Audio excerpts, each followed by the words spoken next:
What's going on, everybody? This is John J Gaming on the mic here, coming at you with a brand new episode of the Bluffton Tech Fighting Muskrats here on EA College Football 25. We're coming off of a disappointing loss in the Cure Bowl, our very first bowl game in school history, and even though we did have this bowl game, even though we did end up losing, I'm still very proud of how this season went down. We finished 9-4. We were ranked in the top 25 for the very first time, and now it just becomes a matter of, can we maintain that momentum as we move forward here in this dynasty? We're very close to claiming our first MAC championship, but what are the things that we can do to get ourselves over the hump one final time? So we got all of that and much more here in this episode. I hope you guys are excited for it. If you are, make sure you go ahead, smack that like button, hit that subscribe button as well if you do happen to be brand new to the channel. And I also have some details in terms of doing some custom players, so we'll definitely go ahead and check all that out as well. But with that being said, let's go ahead and dive right into it. So I saw some of the prompts, and that made me think, okay, let's go ahead and see if we had any records broken. And it turns out that we did in fact have a few records broken over the course of the year. So DJ Armstrong, for example, sets the passing record for most passing yards in a career with over 10,000 passing yards, had almost 11,000 passing yards. Most of them have gone to Chris Gentry, who Chris Gentry should come back for his senior year. We'll see if that ends up holding up, but Chris Gentry has over 4,000 receiving yards over the course of his career. DJ Armstrong gets a record for most passing touchdowns with 84, while Chris Gentry has 41 receiving touchdowns, and again, also has an opportunity to pad on that going into his senior year as well. Speaking of those stats, let's go ahead and take a deeper look in terms of the stats for this season. And I thought DJ Armstrong, even though he has 19 interceptions, DJ Armstrong did a lot better in terms of taking care of the football in general. DJ Armstrong actually had far less interceptions than maybe what we saw in the first season, where we couldn't figure out how to move the ball to save our lives. And so after that first year, we really saw him take an increase in terms of his ability to pass the football. And running the ball, he wasn't terrible either. He had 100 yards and 3 touchdowns over the course of the season as well.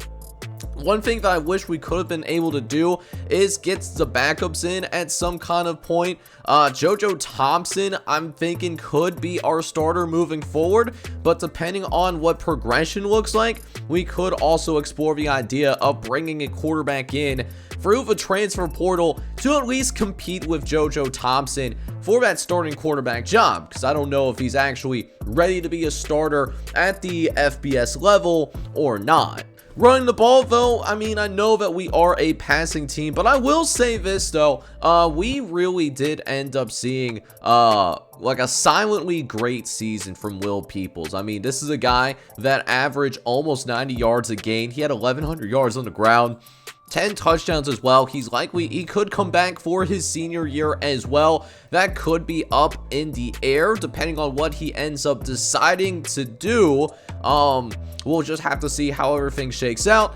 JD Weeks ends up being your second leading rusher, though, and while JD Weeks didn't have nearly the same opportunities, JD Weeks was at least able to find the end zone in the bowl game, which was really cool to see. Really see the talent that this young man has. I think he might be better than that 74 overall that's mentioned. And then we got to see Samuel Steele every once in a blue moon as well. He only had a couple of carries here in his first year outside of the red shirt, but he was able to find a way to get a touchdown this season as well. And then nobody had negative receiving yards, which is always cool to see. For the receivers, Chris Gentry obviously was our top guy this season. Almost 2,000 yards receiving, 25 touchdowns. I'm actually surprised that Chris Gentry was not someone that was getting Heisman consideration. He did get on the Heisman board late in the season, but we ended up finishing 5th for the Heisman.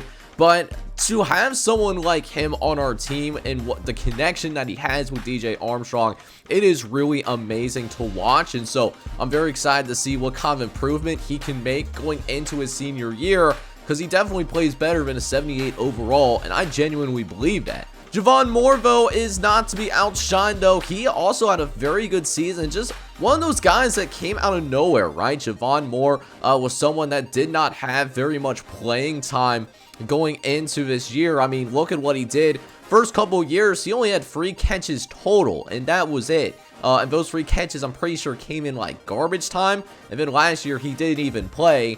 So that's a testament to him, like continuing to work hard, continuing to put in that work. And that hard work actually did pay off. He became our 2nd leading receiver. CJ Peaks was our 3rd receiver. He had the 3rd most receptions, and then he did find the end zone as well. Naz Lilia is someone that I need to make sure is constantly on the field at all times, right? So Scott McClellan is going to graduate at the end of the season, so that starting tight end job is going to open up. The thing is, though, is like, how much does Vincenzo Naz Lilia, want to improve his game, right? Because we had another tight end on this roster that technically is higher from an overall standpoint, but I made an exception for him because you can't keep a 90 speed tight end off the field, right? They can be a receiving tight end for sure.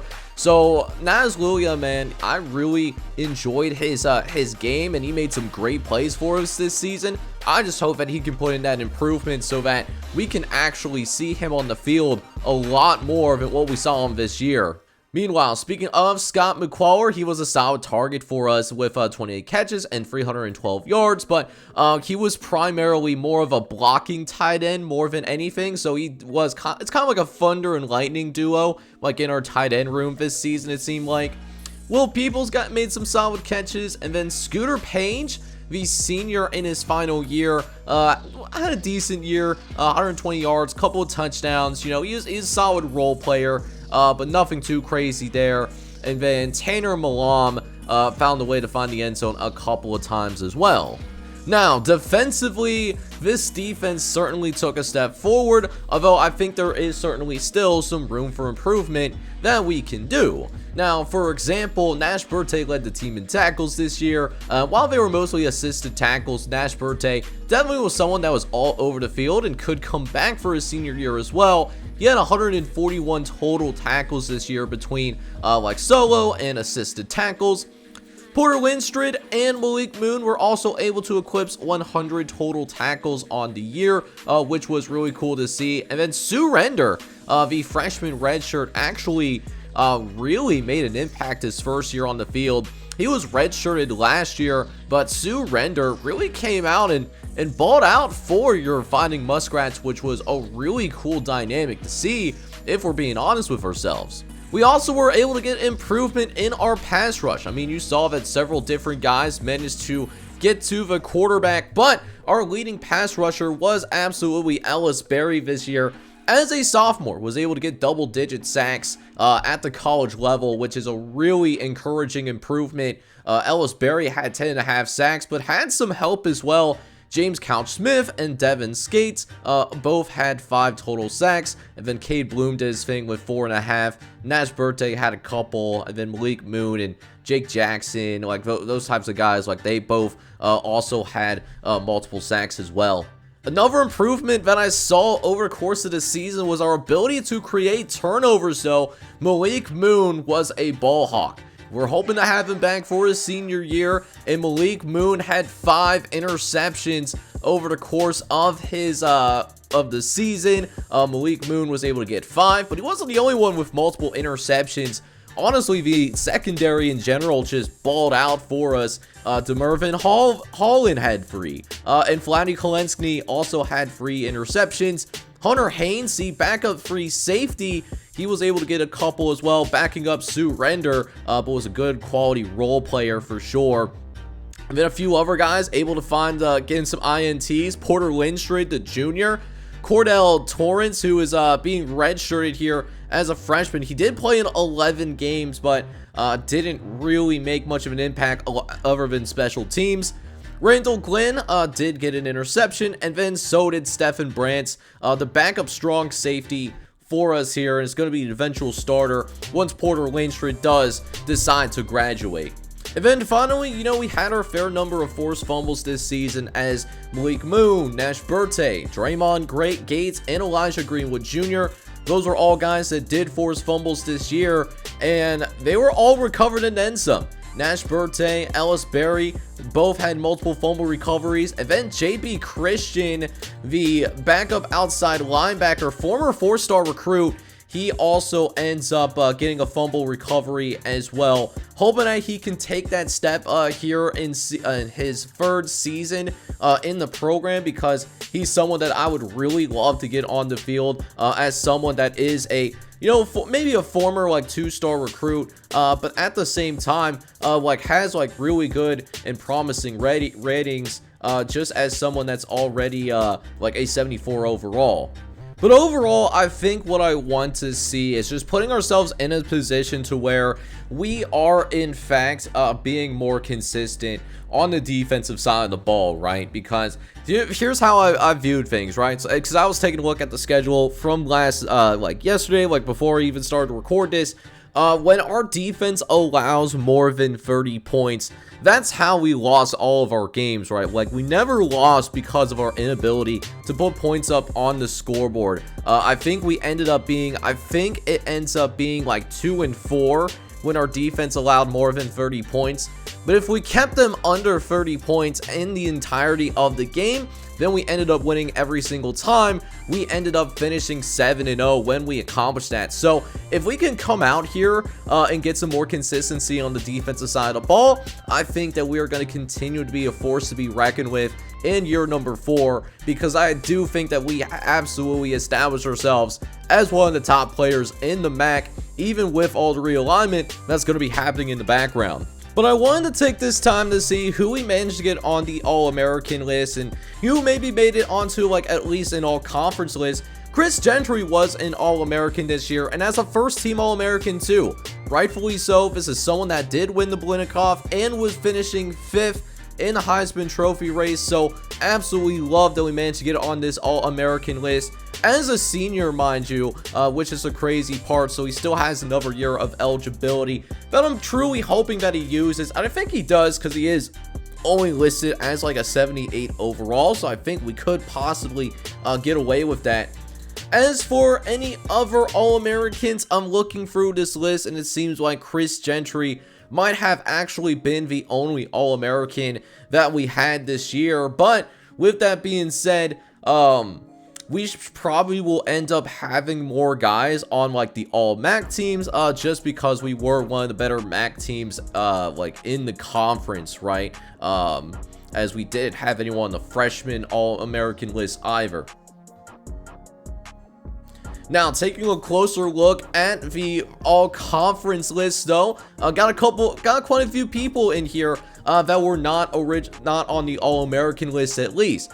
DJ Armstrong, he does get a first-team all-conference nominee from the MAC, and then we were able to also get that kind of nominee from Will Peoples and Chris Gentry getting those first-team all-conference nominees. We do also find that Nash Burte, our linebacker that was constantly flying around this year, he gets named onto the all-conference list. He gets named first-team all-conference within the MAC, which is an extremely special moment for us. We absolutely love to see it. As for the second-team all-conference guys, we're going to see if we have any other people here on that second-team all-conference list, and we do have at least one. Cade Bloom, in his senior year, does get named onto the second-team All-MAC list, which is a pretty cool moment as he is ready to depart and graduate. I am surprised that Malik Moon, who was a complete ball hawk for us, he doesn't make it on at least an all-conference list, which is genuinely wild for me, but it is what it is, though. What I will say, though, that is a little bit of a surprise is Cordell Torrance making the all-freshman team. Cordell Torrance, as you may know, is someone that didn't record any sacks other than an interception late in the season. So I am a little surprised to see him here as a freshman, but it is what it is at this point. Do have a few other guys on here though. Old McBoomer actually does make it. Old McBoomer didn't see the field too terribly much. And then the same could be said for Kelly Morris, who hardly saw the field but did make impacts on special teams. Sue Render, however, does not fall under that category though, as Sue Render is going to be able to make an impact. He actually started for us as a freshman, and he didn't look like a freshman out there at all, which is extremely amazing to see.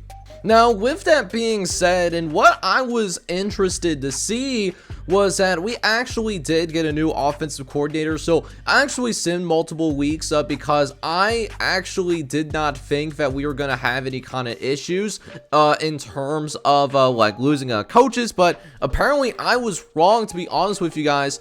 And Nolan Cobb, he's going to come from us here, and he looks like he runs a spread offense, and his alma mater is Purdue. So probably is someone that is going to help us out, I would imagine, in terms of fulfilling that Midwestern pipeline. I really want to put a fence around the state of Ohio and neighboring states, because even though we are going to have a slightly higher prestige, I still think that it is, in fact, in our best interest if we continue to recruit locally as well as we can. But with that being said, here was the results of the college football playoff here in year number 3. And LSU is actually gonna come out here and win the national championship.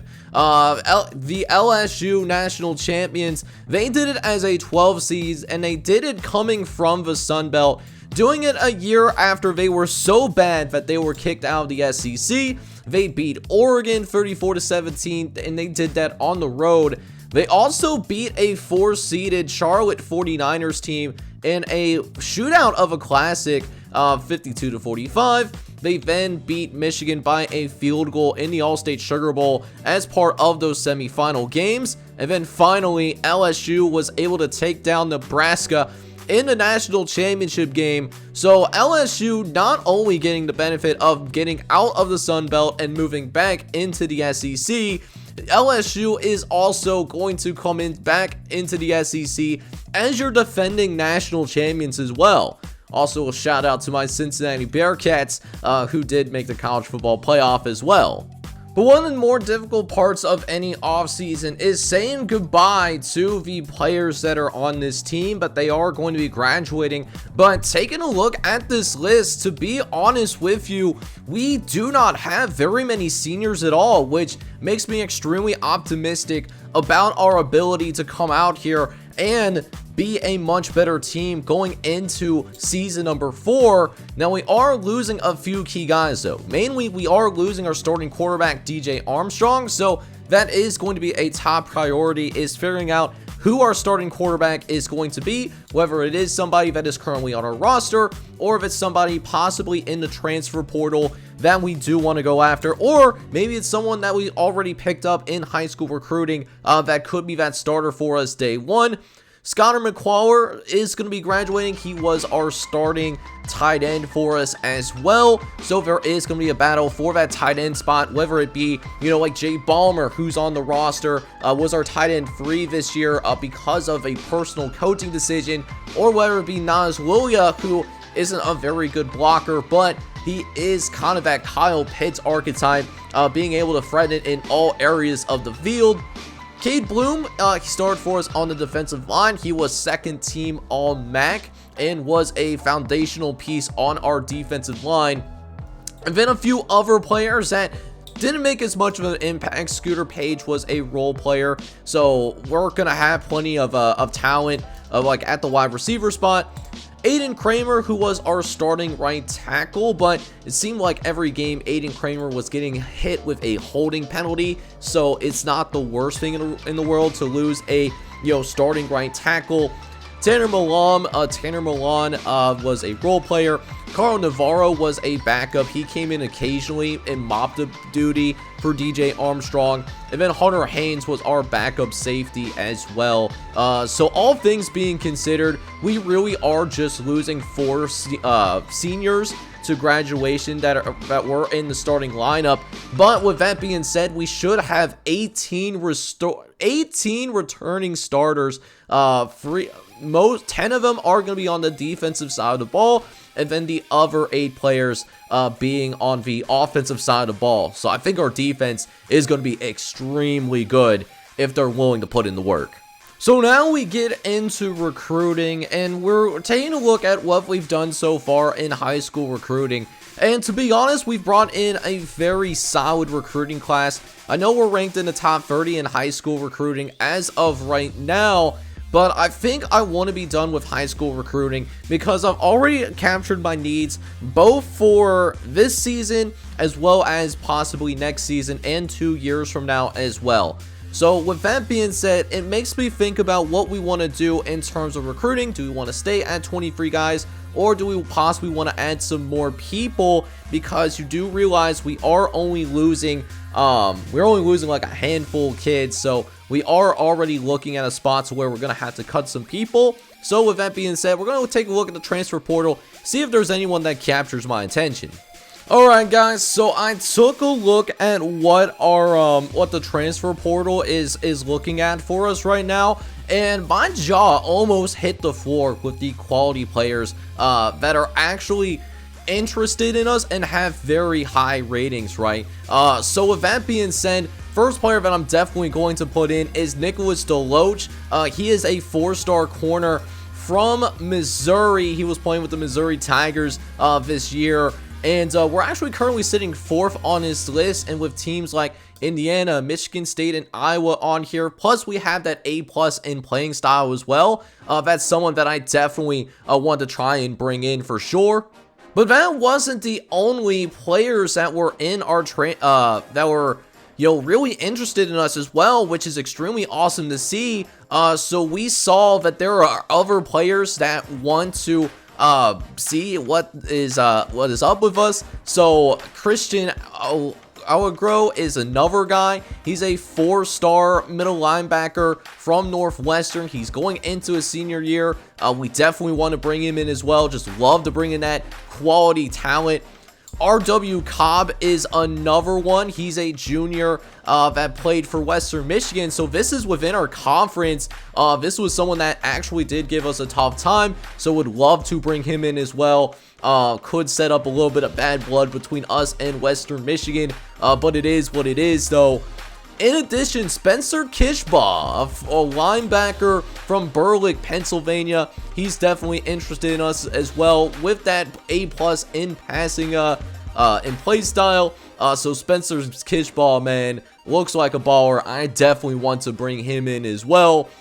Jamal Freeman is another one. He's an outside linebacker that played for Appalachian State. He's looking for that playing style. We got A+ in playing style as of right now. So this could be a little bit more difficult to bring in because we are going up against possibly South Carolina and Virginia Tech as well. But I definitely want to give it the college try here as well, which would be pretty helpful to see. But then the talent continues to roll on in. And these are 2 players that want to come home. Wyatt Gideon is one of them. He is a somebody from the Buckeye State, from Avon Lake, Ohio. And he's extremely interested in us. We would probably compete with Ohio State and Michigan State, but we definitely want to give it a try.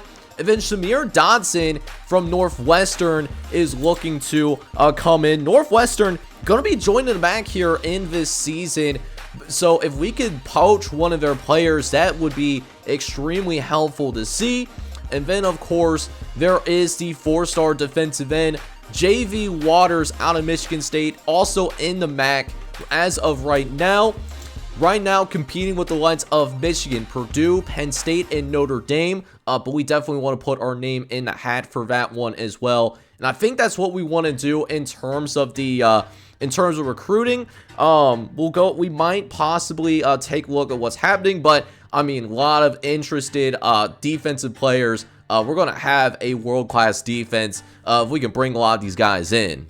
And then 2 more additions that I did decide to make that were a little bit more on the realistic side of things is I'm going to bring in Ethan Grunemeyer to give like somebody to compete for that starting quarterback job.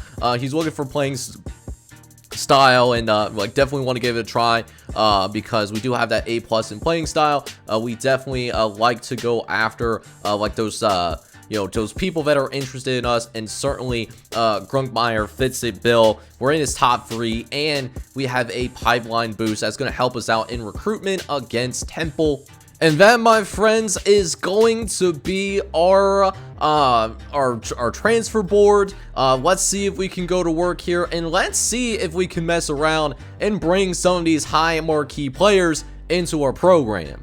Alright, boys, so we are about halfway through the transfer portal period, and things are going pretty well overall, right? So we are closing in on many of the players that we wanted to bring in. I mean, Nicholas Deloach, I mean, he is right there in terms of signing with us. We're also looking very good on bringing in Christian Allegro into the squad. RW Cobb is looking to become a member of our squad. It's going to be between us, Michigan, and Michigan State. Spencer Kishbaugh, we are running away from the Nittany Lions. He'll probably sign with us next week. Jamal Freeman, the outside linebacker, he looks extremely good as well. Wyatt Gideon, we have a lead on Ohio State and Toledo for his services. One battle that could go either way, though, is Shamir Dodson. Shamir Dodson could really swing either with us or the Ohio State Buckeyes. The only person that I don't think that we're going to be able to bring in is JV Waters. JV Waters is still sitting in second, and Penn State is on the verge with signing him. So we are probably going to give up on him. But all of these other guys that I just mentioned that are top 100 in the transfer portal look like they want to become members of the Bluffton Tech squad. Alright, boys, so we get in towards the last week of recruiting, and we get some guys to sign with us. Nicholas Deloach, the 4-star corner out of Cahokia, Illinois, he's going to sign with us. Christian Allegro of Darien, Connecticut, he's a 4-star linebacker. He's going to come to join our team. RW Cobb, the former Western Michigan Bronco, he's joining our team as a 4-star corner. Not to mention Spencer Kishbaugh, the 4-star linebacker from Berwick, Pennsylvania. He's also joining our team as well. And then speaking of linebackers, Jaleel Freeman from Charlotte, North Carolina. He is going to be joining the squad here, man. And then we also get the 4-star Wyatt Gideon out of Avon Lake, Ohio, joining the team. Plus Shamir Dodson out of Massillon, Ohio. They all joined the squad, man. So we end up getting 7 of the 4 stars that we wanted to go over. We'll check out the status of the other couple of players that we wanted to try and bring into the team. So the last person on our team that we are trying to bring in onto the squad is Ethan Grunkmeyer. Ethan Grunkmeyer, the 3-star quarterback from Lewis Center, Ohio. We are starting to pull away now that we are putting more resources into his recruitment, but it's certainly not over by any means. We are in some tight recruiting battles for this quarterback.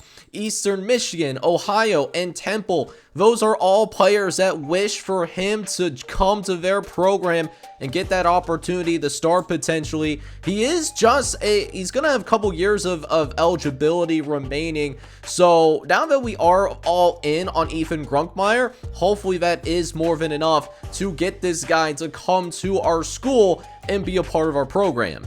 And sure enough, Ethan Grunkmeyer is going to become a member of the Bluffton Tech Fighting Muskrats. Grunkmeyer is going to be coming in to compete with JoJo Thompson and be a part of that quarterback battle in terms of who's going to be the person that will follow in the footsteps of DJ Armstrong. So while the recruiting that we did end up accomplishing is not going to be enough to have a top 25 class, that being said, we by far brought in the most explosive and the most contributing class in our conference. We are ranked in the top 30 firmly. We have the 26th ranked recruiting class, and we're actually the only recruiting class in the MAC that's even going to finish in the top 50.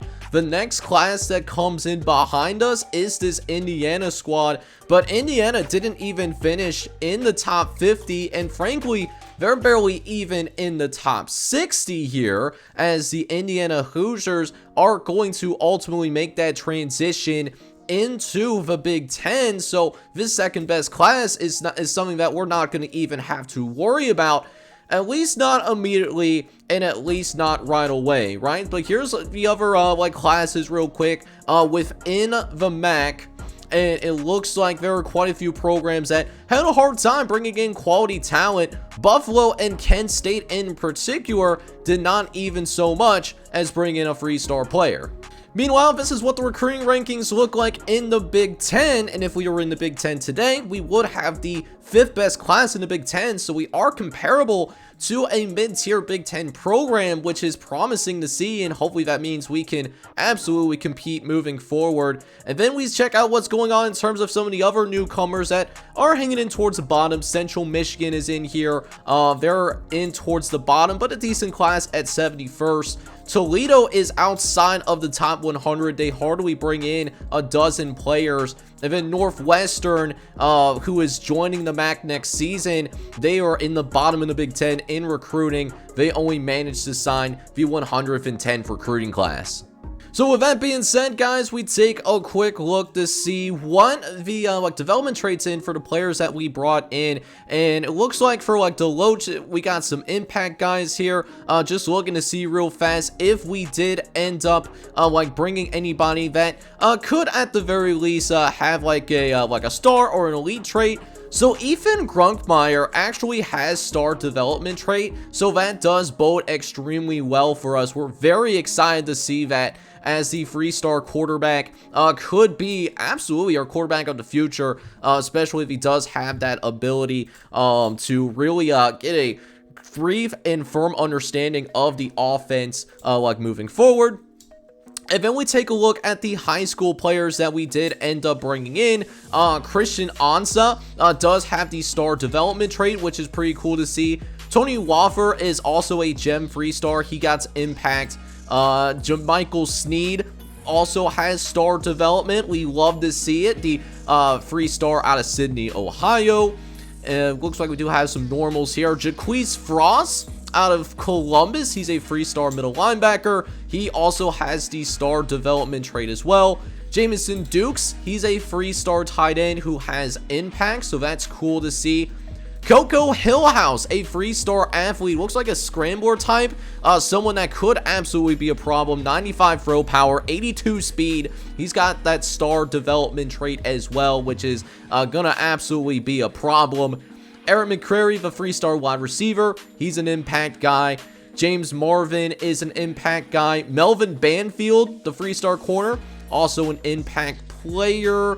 Got some normals in here with Josh McMorris. He's a 3-star impact. And then Julius Hope is a 2-star impact development trait guy. So with that being said, going into now that we're here in the recruiting stage of things, what I am going to do is like the guys that we brought in, like we're not going to have them be eligible to like name changes, but any of these players that you see that we did recruit from the high school ranks or from JUCO, those are all going to be guys that are going to be made available. And if you would like to have one of these guys like in the Bluffton Tech series, then I definitely encourage you to fill out the template down below, and we'll definitely get that taken care of for you guys. Now, if you want to have like earlier, like an earlier selection and higher priority, then I also definitely make sure to check out the channel membership program as well as my Discord, and both of those things are going to be linked down in the description, not only in the description,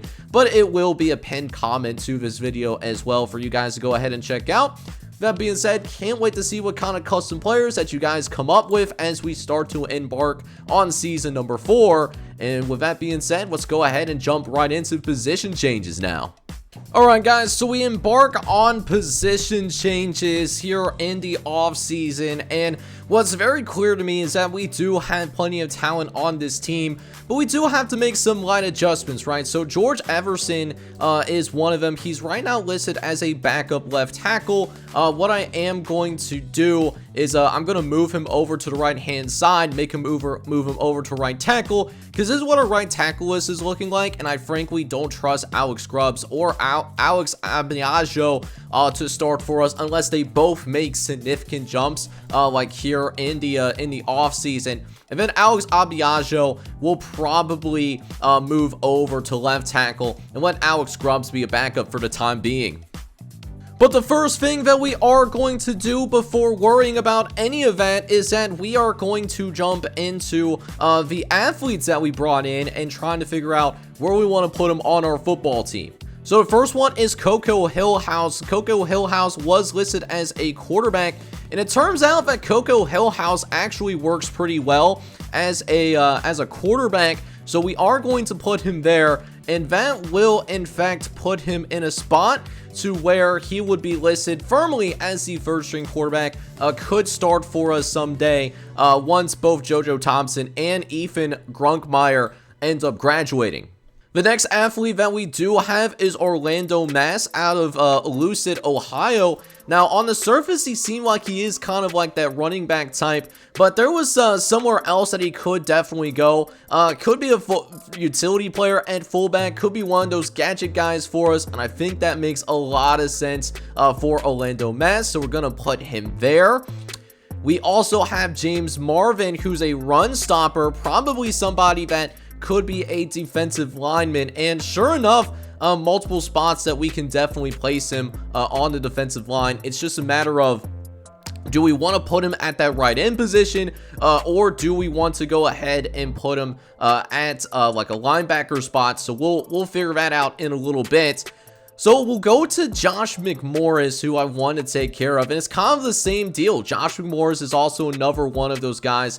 So I think what I'm going to do here is I'm going to move Josh McMorris to linebacker, and then on the defensive line, I'm going to go ahead and take Marvin here, and Marvin's going to be a right end for us. So we like what we're doing there. We do have one more athlete that we have. That's David Minovich. He's an agile like archetype, and actually he works out pretty well as a defensive lineman as well. He jumps up to a 70 if we put him at right end, which is exactly what I absolutely want to do. Now, as for the defensive side of the ball, something that I am considering to do is I think what I want to do is I want to move Wyatt Gideon over to the opposite side. So Jaleel Freeman looks like he's slightly better of the like guys at the linebacker position, and Jaleel Freeman and Wyatt Gideon are two of the transfers that we brought in. Because I think Jaleel Freeman is slightly better, what I am going to go ahead and do is I'm going to move one of these guys over, and it seems like it would be making more sense if we've moved the senior over here. So Wyatt Gideon, I'm going to take him for a second, and he actually does improve by 1 overall if we move him over to that left outside linebacker position. So if this is what our linebacking core is going to look like in terms of before training results, Wyatt Gideon, a transfer, is going to start at left outside linebacker. Nash Berte is going to be your starting middle linebacker. He is going to have some extra depth though with Christian Aliagro and Spencer Kishbraw. And then right outside linebacker is going to be Jaleel Freeman, who is another transfer. Meanwhile, for the corner positions as of right now, I mean, Malik Moon is still going to be here at the top, but definitely going to have some extra help when we're in nickel and dime coverage. Nicholas Deloche is going to be one of those guys, and Nicholas Deloche is currently going to be listed as your number 2 corner. And then R.W. Cobb is going to be listed as your number 4 corner for the time being, with Vladdy Kolesny possibly being on that outside looking in type of status, like going into like things, but I don't think I want to make any changes to the corner position. Free safety, Shamir Dodson is going to come in a battle for Sue Render, so Sue Render might have some work cut out for him in terms of fighting to keep his free safety position. And then strong safety, we're still looking good here. Porter Lindstrid is going to be your starting strong safety, with possibly Stephen Brents being your backup going into year number 4. But let's go ahead and jump into the offseason training to see how things end up shaking out. Alright boys, so we are able to take a look at what our recruiting, our training is going to end up becoming. And oh my goodness gracious, did we absolutely kill it in the training. We jump up to an 85 overall, and that's before we cut some of these guys that have absolutely no business playing on our team, right? So Nash Birthday in particular, he's going to be a 95 overall. And then Ben Conrad, our junior guard from Idaho, he's going to be a 91. And then Will Peoples, looks like Will Peoples doesn't really move like that, but he does get up to a 90 overall. Let's go ahead and take a little bit of a deep dive to see how the rest of the training results ended up becoming. So JoJo Thompson does look like he remains at a 76. So he's going to be your backup quarterback with Jermaine Dunn and David Nance. We're still working on their development. Running back looks like JD Weeks is going to be your backup. But, Glenn Hesse actually made a little bit of some headway. He is a true sophomore. He's got some good speed at 92 speed. And then Samuel Steele didn't really improve much here either. Wide receiver, we're going to have 3 receivers in the 80s here. And that's going to be Chris Gentry, Javon Moore, and CJ Peaks are now going to be at least 80 or higher. Kawhi Hill, the 75 overall wide receiver, he's going to be making some good progress, as is some of the other custom players that we have, like Justin Credible, Jason Cutler, and Joe Tyrese, both doing some good development work here. One spot that I was interested in is tight end though, and this guy literally came from nowhere. Maverick Bentley. Now, Maverick Bentley was somebody that has not really played for us at all. He's a 1-star guy, right? He is a former 1-star player. And Maverick Bentley, I don't think is hardly played for us at all in this series. He has 1 catch for 7 yards, and that was back in season number 1. But Maverick Bentley, he put in a ton of work in this offseason. So we're absolutely going to have him as our starting tight end this upcoming year. Naz Lulia, he does jump up a little bit. He's only at 76 though. Because of his speed, he is going to remain as our tight end too. But Maverick Bentley is just simply so hard to ignore. And then Jay Ballmer and the rest of the roster is going to fall in after that. The offensive line is going to look like a strong offensive line this upcoming year, where it looks like Andrew Spanway is now going to be an 86 overall. Ben Conrad is now going to be a 91 overall guy, so we love to see that. At the center position, Grant Huff is going to be hanging around. He's an 85. Brendan Tubbs is a sophomore redshirt. He is an 89 overall. He is an absolute stud, and he's going to be a mover of people on the offensive line. So we're very excited for him, man. And then right tackle, George Everson, who we moved over from left tackle. He is looking like our starter going into season number 4. But we have offensive linemen with 80s across the board, so that is going to be very promising for us this upcoming season. Now, for the defensive side of the ball, Jake Jackson gets up to an 88, but then we have some good talent behind him. Cordell Torrance, Jamario Yates, James Couch-Smith are all 80-plus overall guys with, Sua Diggs, he's here new on the roster. Definitely going to be some tough decisions to possibly make in terms of cuts.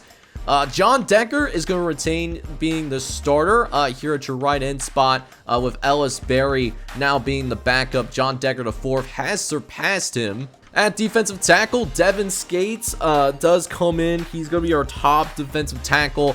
And then we might have a rotation after that. Bayabuka, Jamal Ruggins, and then DJ Dean are all kind of in that same overall range. Same with Clay Biggs out of Norfolk, Virginia.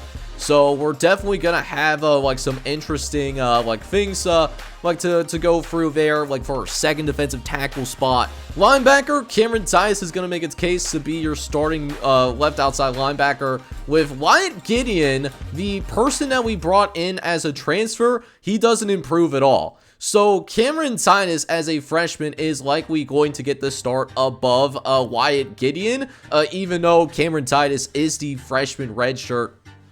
Still some really good depth in Ben Laney and KJ Hartley. Middle linebacker, looks like Elijah Greenwood is able to get himself up back to being a number 2 linebacker with D'Angelo Council thrown in there. Christian Alagrio in Spencer Kishbaugh probably won't see the field much at this point, but I mean, great depth here either way. And then right outside linebacker, Jaleel Freeman, who we did bring in through the transfer portal, is going to start over Draymond Gates. Now, for your corner spot, it looks like DeMarvin Holland is actually going to be your top corner, with Malik Moon staying as your number 2 corner, because he is an award winner, so I have to give respect where respect is due. Nicholas Deloach, who we did bring in for the transfer portal, is going to be one heck of a free, and he'll see the field plenty with the fact that we are going to run plenty of nickel, and when we are in dime, that's when we will actually see probably a combination of either Kelly Morris or R.W. Cobb. I'll probably give it to R.W. Cobb at first, because he has more pedigree, but Kelly Morris, who's from the same town, he's going to be a heck of a backup for us as well. Just some great depth across the board. Free safety, Sue Render is going to remain your starting free safety. He is able to beat out Shamir Dodson in spring ball, so we do love to see that. Zaire Wilson could be someone that could end up being cut, unfortunately, because I mean, like, he's a senior redshirt and he's a 4th-string guy, so he's in a tough position right there to try to remain alive. And then Porter Lindstrid gonna remain your starter, but Stephen Brents is closing the gap a little bit, but either way, it lets me know that Stephen Brents is absolutely somebody that is ready to make a huge difference and will step in seamlessly once Porter Lindstrid graduates after this season. And then finally, Tommy White, he goes up a few overall, and then Russ Hyde actually looks a little bit better. We can get a little bit more out of the punting game now. So that's our roster as of right now, and we got a beast of a roster.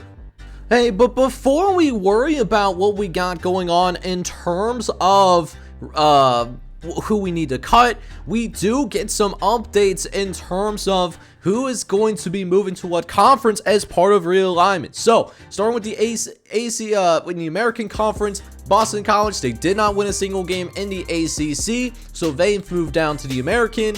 Charlotte was your champions of the American Conference, plus made the college football playoffs, so they are being promoted up to the ACC.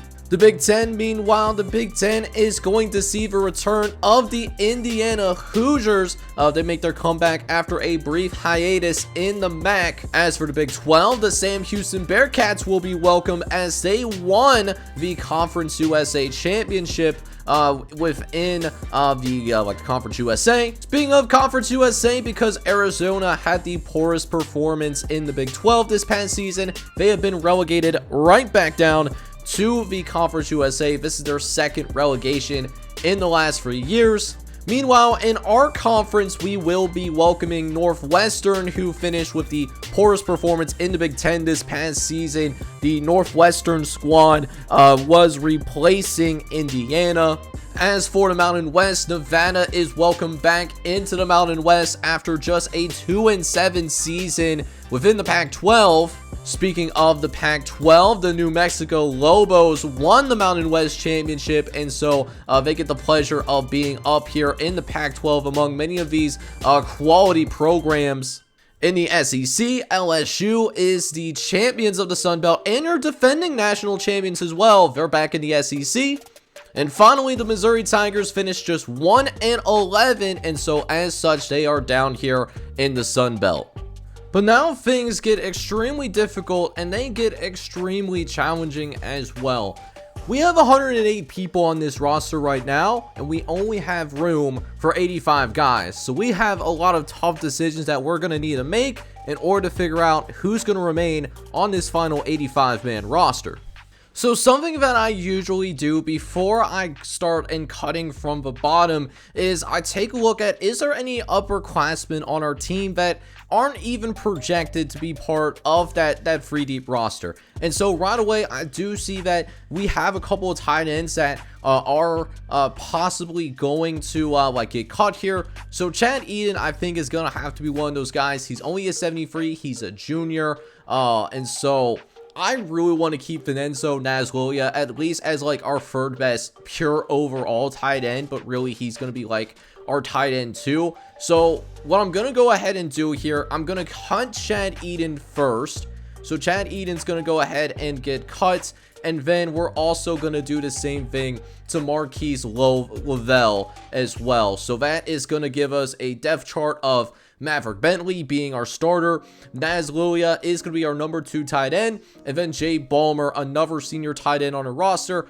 He's going to be at least like our 3rd tight end that we keep in reserve in case Naz Lilia or Maverick Bentley ends up getting hurt. So then we kind of run into a similar situation here in terms of what we got going on in terms of what we want to do over in defensive line. So like we know for sure that Jake Jackson is going to stay around alongside Cordell Torrance. But we got a choice between whether we want to keep Jamario Yates or if we want to keep James Couch-Smith. Now, James Couch-Smith, I think I'm leaning towards him, to be honest, because James Couch-Smith, to me, he's the more athletic player. He has a better understanding of our playbook. And so because you have a better understanding of our defensive scheme, I want to keep James Couch-Smith around. And so Jamario Yates is going to be another one of those tough cuts that we are simply going to have to make. So Jamario Yates, we are going to encourage him to enter the transfer portal as well. Meanwhile, at left outside linebacker, we run into a similar spot in terms of, who we want to keep around. So, I got a couple of guys here that are going to be competing to being our 3rd outside linebacker on the left outside. Cameron Titus, I definitely want to keep. Cameron Titus is going to be the future at the linebacker position. I think definitely a future starter behind Wyatt Gideon. The question is, who do we want to keep around here? Is it going to be like a KJ Hartley, or is it going to be a Ben Laney? And again, I'm looking at, the pure speed aspect as well as the awareness aspect here. And listen, Ben Laney is a little bit faster. He's not as strong as KJ Hartley, but Ben Laney is faster. He has a little bit of a better understanding of our playbook as well. And while he doesn't have any special physical abilities like KJ Hartley does, KJ Hartley is a little bit slower. He's not as athletic, although he is a little bit stronger. And so because of that, I am going to make another tough decision here and getting rid of KJ Hartley on our team. And the tough decisions end up being exacerbated. So because we bring in a Christian Alagrio and Spencer Kishbaugh, that means that all of a sudden, Greenwood, who put in good playing time for us this season, he's suddenly going to be in danger of being asked to enter the transfer portal as well. Now, Elijah Greenwood is somebody that, listen, I mean, Greenwood, he did produce, pretty darn well. But at the same time, he didn't really put in the work in the offseason, and he didn't necessarily get much better either. So Elijah Greenwood, he's already, while he is projected to start after this season, I really like what I see from D'Angelo Council. I like his upside, as I think he would surpass an Elijah Greenwood next year anyways. So what I'm going to go ahead and do, even though Elijah Greenwood would be someone that would be projected to start for me next season, I'm going to make the tough decision as well to cut Elijah Greenwood. Okay, so with that being said, we're going to go ahead and start cutting from the bottom here. So Nelson Sexton, for example, he's only at 58. No business really being on our roster at this point. So we're going to go ahead and cut him right away. And then the same will probably be done for Julius Huey, who might not meet our standards going forward. He's only a 64 even after the redshirt season. So that's going to cut him down to 101. But then a lot of these other 60 or 70 overall guys, it's going to be tough to decide who we want to go for after that. I think David Nance will certainly, we'll give him the axe for sure. And then that still gets us 15 guys. This is wild here. I want to see if we can keep Zaire Wilson around, but we might not be able to be honest with you, or at least we can't. It'll be harder for us to justify it. So Chris Henderson, we are going to go ahead and cut there.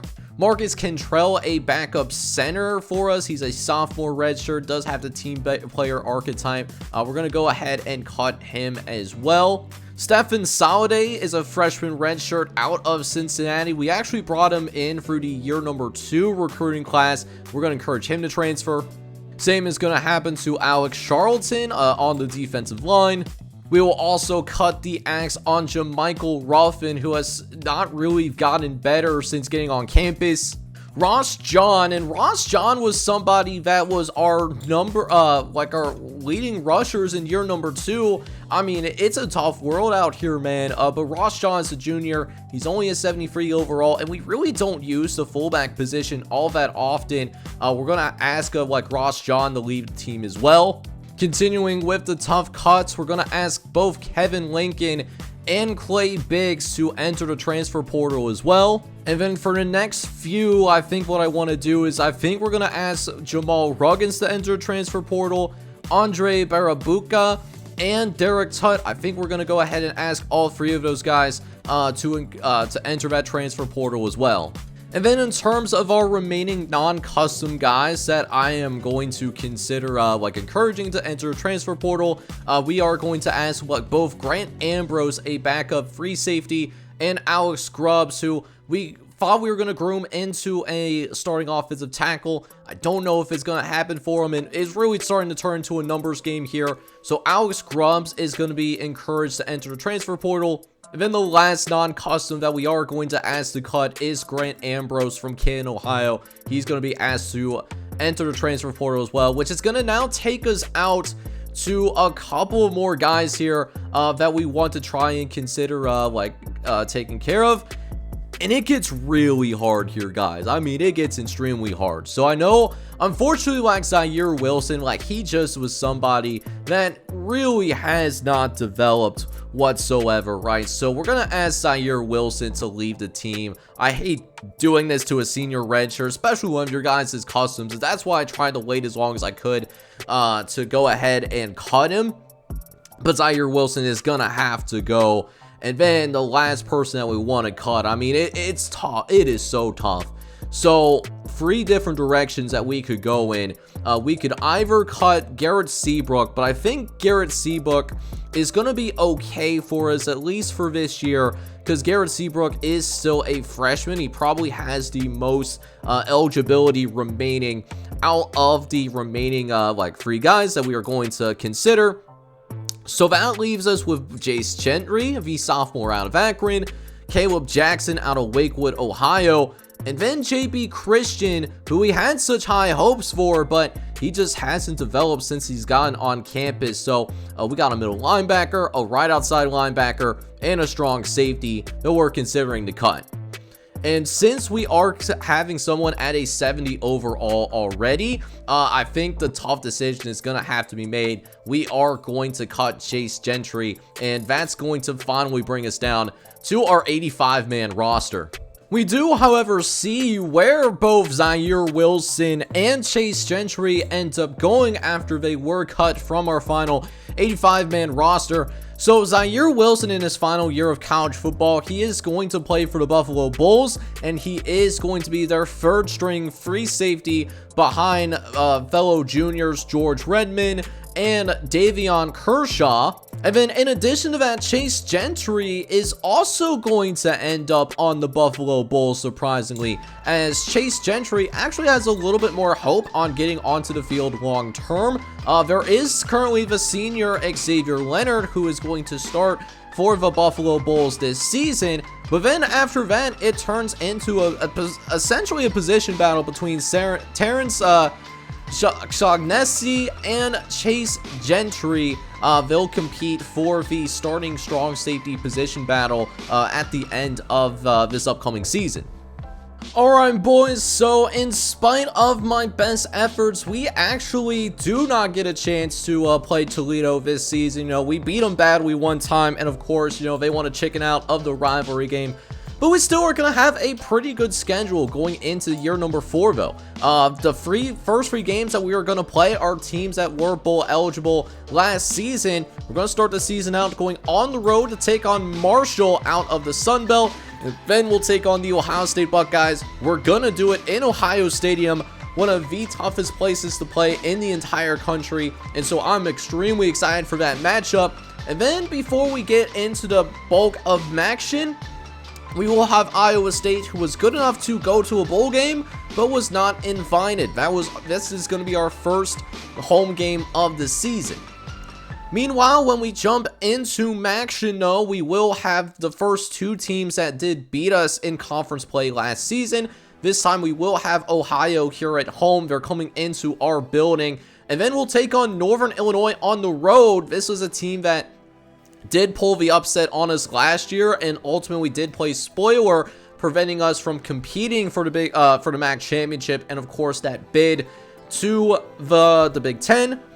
Then we'll have Ball State. Ball State is a decent MAC team. And then Northwestern is joining our conference. So we're excited to have Northwestern come into town. Then we'll take a little break from Maction and we'll actually welcome TCU, who finished 5-7 last season, but it is a member of the Big 12. So we are going to, in fact, have 3 Power 5 opponents playing them in our non-conference schedule. So we did beef up our non-conference schedule overall, which I'm pretty happy about, before we finish up our season with Western Michigan, Buffalo, Kent State, and Eastern Michigan, varying between having us at home where the tech center is and playing on the road as well. And hopefully at the end of the year we will have a chance to play in the MAC championship and go get that bid for the Big Ten. But because we do have a brand spanking new offensive coordinator, what we are going to go ahead and do is we are going to make an adjustment to our offensive playbook going into this season. Now, the offensive coordinator that we brought in was from Purdue and runs a spread offense. So what we're going to go ahead and do is we're going to look for a playbook that is at least like somewhat similar to where Purdue is at, because Purdue is not a spread team. They're more of an air raid team. So this is what we're going to run with here. We are going to run the spread offense this upcoming season, and we're going to utilize Pittsburgh's playbook because we are utilizing the like the spread. That's what our offensive coordinator has. But boys, that is going to take us through the entirety of the offseason. While we're not ranked, we have some big expectations for ourselves, and we could set the tone here in the next episode when we go ahead and take on the Thundering Herd of Marshall. That will be our opener for season number 4. Plus, we will reveal some of your guys' custom players that are on the squad, man. So, hope you guys enjoyed this episode, man. It's been fun to do this entire offseason. I hope you guys enjoyed it. If you did, I need you to go ahead and do a couple of things for me. Hit that like button, and then also hit that subscribe button as well if you do happen to be brand new to the channel. This is John J Gaming on the mic signing off, but hoping you guys are all out there having a good one. Take care, everybody.